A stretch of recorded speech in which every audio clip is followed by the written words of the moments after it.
یزید کے دربار کے اندر حضرت امام زین العابدین پہنچے تو یزید نے پہلے تو جو ہے وہ دکھ کا اظہار کیا. بعض لوگ یہاں سے یزید کی بریت کا اعلان کرتے ہیں. یہاں کسی نے بڑی خوبصورت بات کہی کہ قاتل کی پشیمانی مقتول کی اہمیت کو تو بڑھا سکتی ہے لیکن اس کے دامن سے قتل کے داغ کو نہیں دھو سکتی. تو اس نے یہ سب کچھ کیا، یہ بس اس کے ٹسوے تھے جو وہ بہانے لگا، لیکن بعد میں اس نے حضرت امام حسین رضی اللہ تعالی عنہ کے دانتوں کے اوپر جو ہے وہ چھڑی مارنا شروع کر دی. تو حضرت ابو برزہ اسلمی صحابی رسول وہاں موجود تھے، وہ کھڑے ہو گئے، اٹھ کے بدن کانپتا ہے ان کا، کہنے لگے ظالم ارفع قدیبہ کا، یہاں اپنی چھڑی ہٹا لے.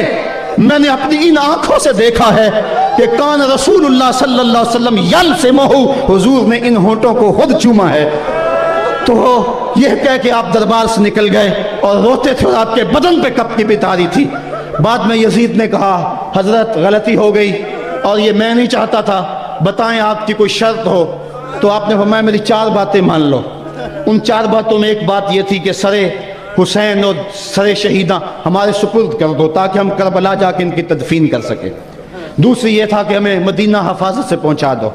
تیسری شرط یہ تھی کہ مجھے جو ہے وہ جمعے کا خطبہ دینے کی اجازت دو آج دمشق جامع مسجد کے اندر. چوتھی بات آپ نے یہ فرمائی کہ قاتلان حسین جو ہے وہ میرے سپرد کرو. اس نے کہا ہاں کون ہے قاتل حسین کا؟ لوگوں نے کہا خولی ہے. خولی نے کہا میں نے قتل نہیں کیا، یہ سنان بن انس نخی نے کیا ہے.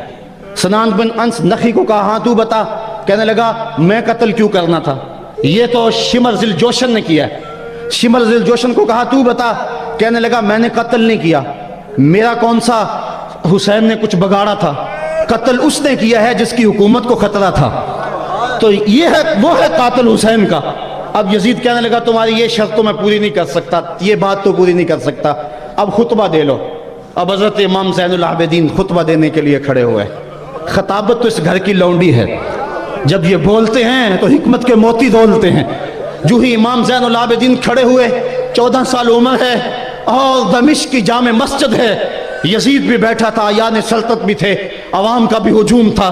جب آپ نے خطبہ شروع کیا لوگ زار و قطع رونے لگے اور آپ نے اہل بیت کے مناقب جب لوگوں کے سامنے رکھے تو یزید گھبرا گیا کہ کہیں لوگ میرے گریبان تک نہ پہنچے. اس نے مؤذن کو اشارہ کیا جلدی جلدی اذان پڑھو. تو جب اس نے کہا اللہ اکبر اللہ اکبر تو حضرت شہزادہ زین العابدین نے کہا کہ اس کے اندر کوئی شک نہیں کہ اللہ سب سے بڑا ہے. جب شہادتین کا کہا اشہد اللہ الہ الا اللہ تو حضرت امام زین العابدین نے اس کے جواب کے اندر کہا ہاں ہاں اللہ کے علاوہ کوئی معبود نہیں ہے، اس کی گواہی ہم نے خون سے دی ہے، ہم نے اپنے لہو سے دی ہے اس کی گواہی.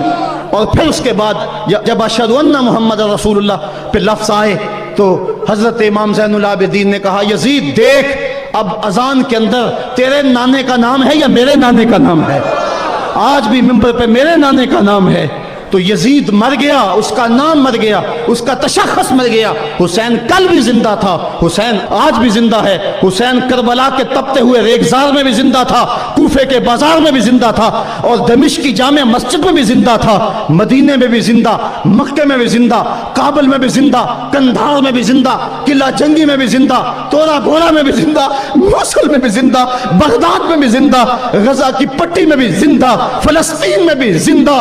آج حسین کی زندگی اور حسین کا باقپن دنیا کو بتا رہا ہے، بش کو بتا رہا ہے تیرے منہ پہ تماچا حسین مارے گا. زمانہ بتائے گا کہ حسین کل بھی زندہ تھا، حسین آج بھی زندہ ہے.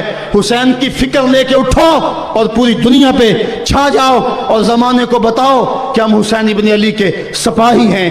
صرف محرم کے دن آنسو بہا لینے سے کچھ نہیں ہوگا. کیا صرف محرم حسین کا مہینہ ہے؟ نہیں، پورا سال حسین کا ہے، پوری زندگی حسین کی ہے، پورے زمانے حسین کے ہیں. یہ صرف عاشور کا دن یا عاشور کی شب ہی حسین کی نہیں، سارے زمانے حسین کے ہیں. کل بھی حسین کا تھا، آج بھی حسین کا ہے، کل بھی حسین کا ہوگا. آؤ اٹھیں، قرآن کو لے کر کے حسین ابن علی نیزے کی نوک پر بھی چڑھ کے قرآن سنایا اور آج ہم اسی قرآن کی دعوت کو لے کر کے اٹھیں. حضرت امام زین العابدین یہ کربلا کے وہ شخص ہیں جنہوں نے سارا منظر اپنی آنکھوں سے دیکھا تھا. اتنے دکھ کسی کو نہیں پہنچے جتنے زینب اور زین العابدین کو پہنچے ہیں. سب منظر کھلی آنکھوں سے دیکھا.